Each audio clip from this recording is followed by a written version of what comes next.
There's a popular online virtual reality game called Yggdrasil. However, due to circumstances, the company has decided to shut down its servers. A certain player named Mamonga is a guild leader of Ain's Old Gown. He's savoring his last few moments in the game before the server shut down for good and it becomes history. The only other guild member is his dear friend Hiro, who was also inside the game. But he says his goodbyes to Mamonga and logs out. Hence, in turn, leaving Mamonga as the only member of the guild still in the game. He loiters around, sits on the throne, and even messes up the settings of a prominent NPC named Albedo, because who even cares at this point? Albedo becomes a woman in love and gets obscenely obsessed with Mamonga from here on out. And this is where things have taken an interesting turn. Even after the time has passed and the servers have shut down, he's still in the game, unable to log out. Furthermore, the NPCs have come to life, meaning every single subordinate in their guild territory, aka the Great Tomb of Nazarick, is now a sentient human being. The world of the game has quite literally come to life. Mamonga takes a few moments to fully understand what's going on. He then asks the head butler, Sebes, to survey what's going on outside Nazarick, and sends Albedo to gather the floor guardians. Then at the Grand Arena of Nazarick, he tests the strength of both the 6th floor guardians, Aura and Mare. They're both twins and have to go up against the primal fire elemental which Mamonga summoned to prove their competence. Mare isn't all that keen on fighting though, but the two cute siblings are infatuated by the kindness of their leader. Eventually the floor guardians arrive, and there in the presence of their overlord, they kneel and swear their loyalty to the guild leader of Ain's Old Gown. This leads to Mamonga expressing his faith and confidence in them that they'll all sincerely fulfill their duties. He then informs them about how Nazarick is currently caught up in a mysterious situation, and that's when Sebes and the butler comes back from his survey and informs Mamonga about how the Nazarick is surrounded by grasslands instead of the swamps which used to be on the outskirts. Mamonga concludes that Nazarick has been mysteriously transported to an unknown land. He asks Albedo and Demiurge to create a strong information sharing system. As any great leader would, he asks them about their thoughts about how to conceal Nazarick from outside threats, commands them, and then teleports back to his throne. Meanwhile, the floor guardians were overwhelmed in his presence, and after he takes his leave, they can't help but praise their leader. Albedo even comments that out of the 41 supreme beings, he's the one on top, and the only one who is still with them. And looks like it wasn't just Albedo who gets sexually excited in Mamonga's presence.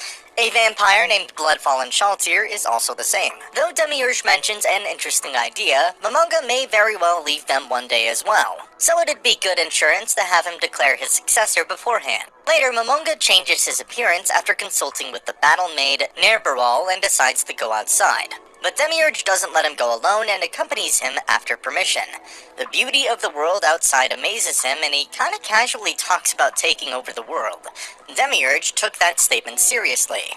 He then sees Mare exceptionally concealing the walls of Nazarick on his orders, and rewards him with one of his rings. Albedo also enters the chat, but gets irrationally irritated at the sight of Mare wearing one of those rings, so he presents her with one as well. She is the overseer of the floor guardians after all. As this is going on, we get a glimpse of a group who's about to attack a certain village in the frontier, and also something about luring the beasts into their cage. A great man named Gaziev Stronov and his warrior troops came across a plundered village shortly after. He wants the survivors to be sent to the capital called Rontel, but the vice captain wonders about the true intention of the attack. Meanwhile, Mamonga is using the mirror of remote viewing to look around when he sees another village getting ransacked. The ones who are doing so appear to be knights. Now, since Mamonga is an undead, he no longer has the same kind of sympathy for other humans, so initially he sees no point in getting involved. However, Sebes, who was by his side, looks distressed. This reminds him of a fellow guild member named Touch Me, and Mamonga decides to get involved. Whatever. He was going to eventually test his powers anyway. So he teleports there, saves a young girl and a little girl, then summons a Death Knight and tasks him to go take care of the situation. Unexpectedly, Albedo pops up as a knight in shining armor, but her distaste for humans comes through. Anyway, he heals them, and when asked for his name, the man introduces himself as Ain's Old Gown, and that's what we'll be calling him from now on. He wears a mask to hide his undead face, and then helps rid the village of the intruders. Posing as a magic caster, he asks the village chief for some information about the new world, and then decides to depart. Though that's when the warrior from before, Gaziev, arrive in the village with his troops. Ainz introduces himself as well as the fact that he was the one who protected the village. As you can expect, the warrior sincerely thanks Ainz for his help.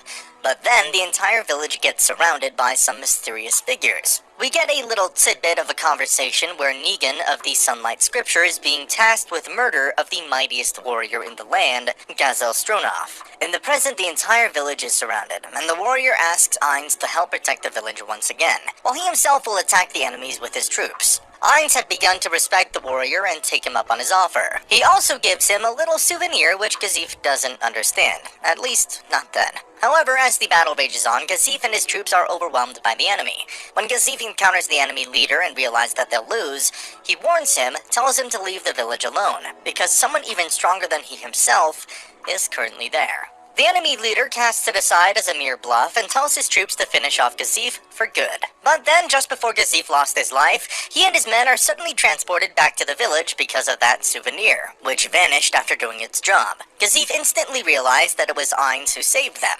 Ainz and Albedo then go to the battlefield. Within mere moments, Ainz has them all scared out of their living daylights and asks them to surrender. But their leader doesn't listen and decides to summon his strongest angel, the Dominion Authority. Seeing him call that the strongest severely disappointed Ainz. But the leader, once again, thought that it was just a bluff and asked the angel to attack. And unexpectedly, it does barely end up scratching Ainz, which leads to Albedo getting mad with rage. He asks Albedo to calm down and then makes the angel disappear using a black hole. The enemy has no cards left whatsoever and beg for forgiveness, but it was about time they suffer the consequences. All of them get annihilated. Albedo, a woman in love, is beyond thrilled seeing how cool her master is.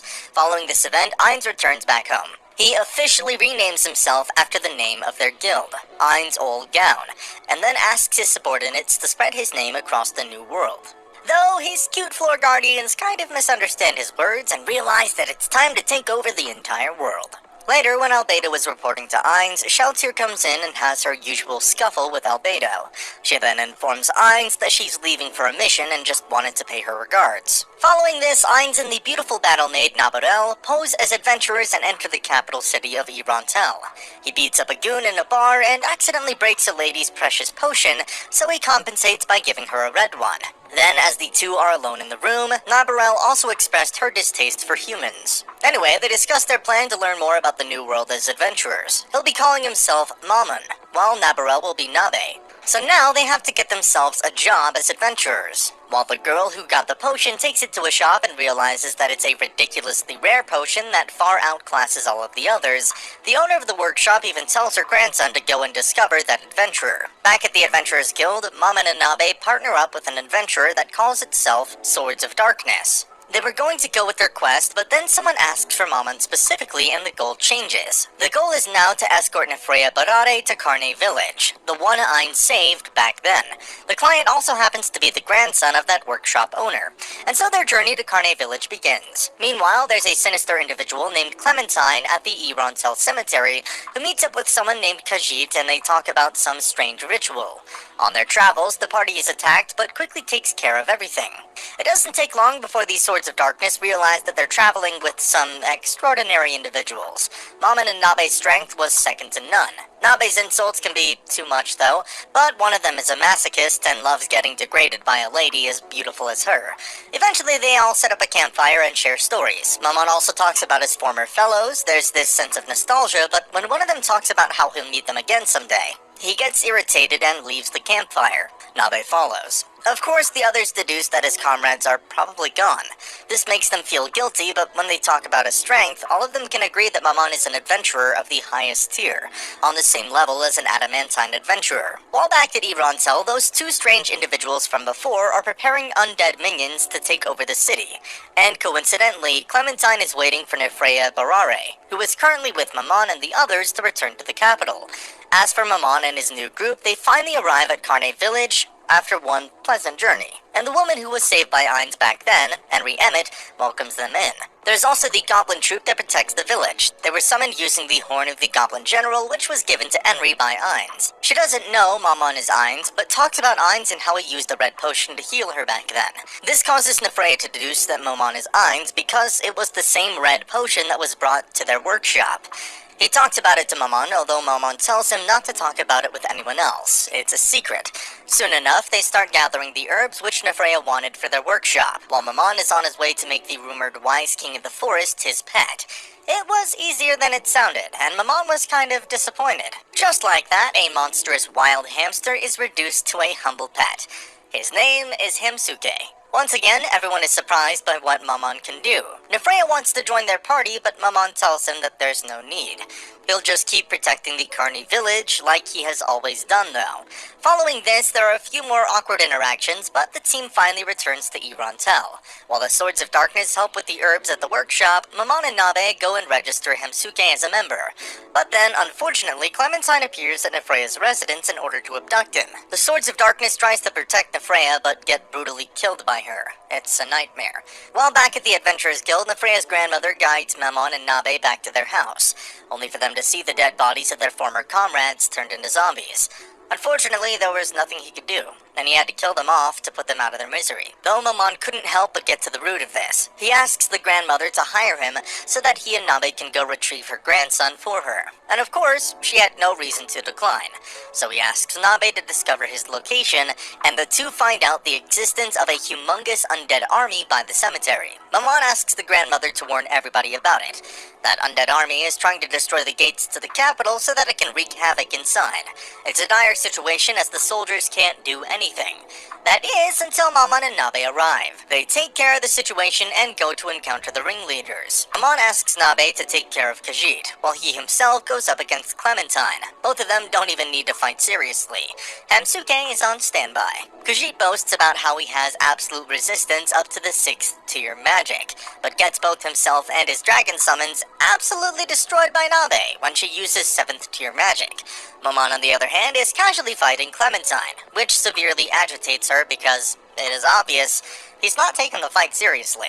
So she stabs him in both of his eyes, and that's when Momon reveals his true existence as an undead overlord.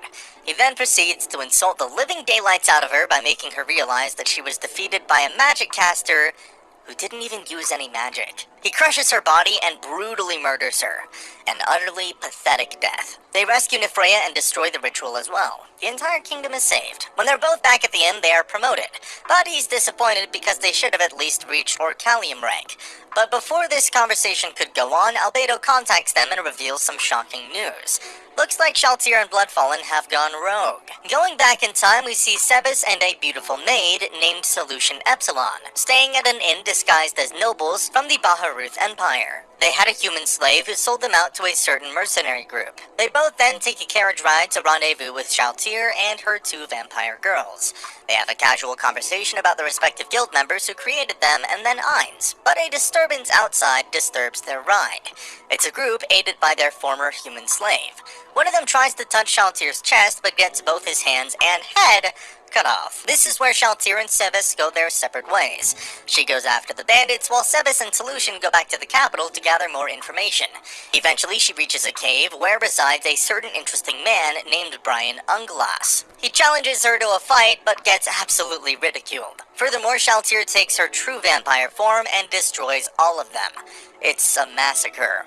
Going on that killing spree, she comes across a group of adventurers. One of them is that woman who got that red potion from Momon. This catches Shaltir's interest. She hypnotizes her and asks her about the potion, and after receiving the information, she decides to leave her alive, as it's probably in accordance with her master's wishes. Though what upset Shaltir was how another one of them was stationed nearby, and he might have fled back to the capital. She instantly summons vampire wolves to go after that adventurer, but unexpectedly, they're all killed by the Black Scripture. This in turn leads to Shaltir meeting a new foe. It's a group of adventurers who work in coherence to take over Shaltir's mind. They succeed, but right before she lost her senses, she kills the wielder and her bodyguard. Ainz had returned to Nazarick, and he realized that it's not as much a rebellion as it is mind control. But as he was monitoring Shaltir, he receives a report from Nabarol that the Adventurers Guild has summoned him. It's about the Shaltir situation as well. Momon attends the meeting back at Rental. There are 3 other adventurers who have the same rank as Momon, and their goal is to take care of the vampire. Momon comes up with a story and tells them that he's familiar with that vampire and was already trying to hunt it. He further reveals that he has a crystal that allows him to use 7th tier magic, and makes it abundantly clear that he seeks to deal with the matter by himself. Pretty much everyone takes his word for it. Except Ainz gets Garge and his team quite conveniently killed by Mare, and that takes care of that. Then comes Shaltir herself. Albedo and Ainz approach her, and Ainz tries to undo the spell using his magic ring, but fails. Though seeing how it had failed, Ainz suddenly transports them all to somewhere safer. This causes Albedo to ask why they fled, but Ainz was rather upset, but instantly calms down because of his undead disposition. He then talks to Albedo about why the magic didn't work. It's because the mind control was caused by a world item. This surprised Ainz as he had no idea there were world items in the new world. So they go back in order to retrieve some world items from their treasury. Another battle maid named Yuri Alpha accompanies them. Pandora's actor, the guardian of the treasury, was kind of difficult to communicate with, but he eventually gets the ring of Ain's old gown. Albedo's ring is given in return to Yuri. They then enter the mausoleum where there are golden statues after each supreme being.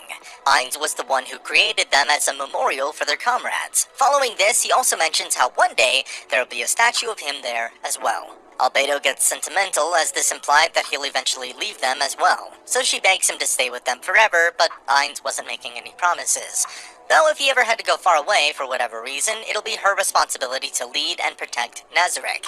As for Shaltir, he intends to take her on, all by himself. Albedo pleads that he shouldn't go alone, but seeing the determination and how it's his responsibility to take care of his subordinates, Albedo couldn't stop him.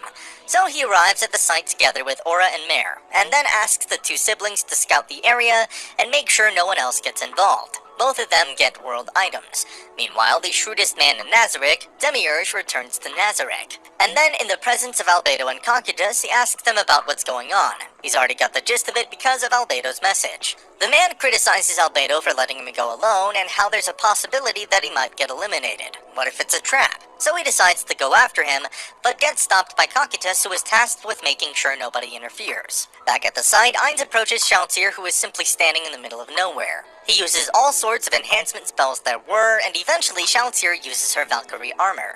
The battle begins, and the two don't really hold back, especially Shaltir, who is basically on steroids. Soon enough, she begins to gain the upper hand, but Ainz easily countered everything, until finally she summons Einherdar, a body double, and that increases the scale of her attack. Ainz defeats the double, but gets his mana drained. She prepares herself for a final blow and asks Ainz if he has any last words, but the man simply told her that everything is still going according to his plan. The battle then enters its final phase, and with each exchange, Shaltir loses her cool. Eventually, she pierces him with her world item and begins to drain his HP. But as they both hear a beat from Ainz's watch, he declares that the battle is over. Ainz suddenly activates an insanely high-tier magic spell with Shaltir in the center. She wasn't going to just stand by and watch, so she lands a killing blow on Ainz, but gets distracted midway because of a spell from Aura, and ends up bearing the full weight of Ainz's attack. Hence, in turn, she begins to fade out of existence after admitting that she lost. Ainz then returns back to Nazarek and makes preparations for a resurrection ritual, and then as the Floor Guardians remain cautious that she still might be under the mind control, Ainz resurrects her. Fortunately, she doesn't have any memories of what happened in the last 5 days, plus her breast pads are also missing. Of course, everyone else was genuinely irritated by her and her priorities. But Ainz couldn't help but feel nostalgic about the entire thing and reminisce about his time with his fellow guild members. He tells them not to worry about anything, and he bears full responsibility of everything that happened. Be that as it may, the very fact that one of them got mind-controlled is a testament to the existence of a foe that poses a threat to Nazarek. Ainz wasn't quite thrilled about it. He tells everyone that they need to strengthen their forces. Albedo reports that there is a great lake wherein lizard men dwell, so what are they gonna do about it? Time passes by, Sebas continues his hunt for information, Nabe accompanies Nefreya and his grandmother to the Carne village, and then later, back at the Adventurers Guild, Momon's team, aka Darkness, has finally been promoted to Adamantine, which is the highest rank there is. And that's the end of the video. As always, if you liked what you saw, subscribe to the channel. I'll be uploading a lot of videos just like this, so I'll see you at the next one.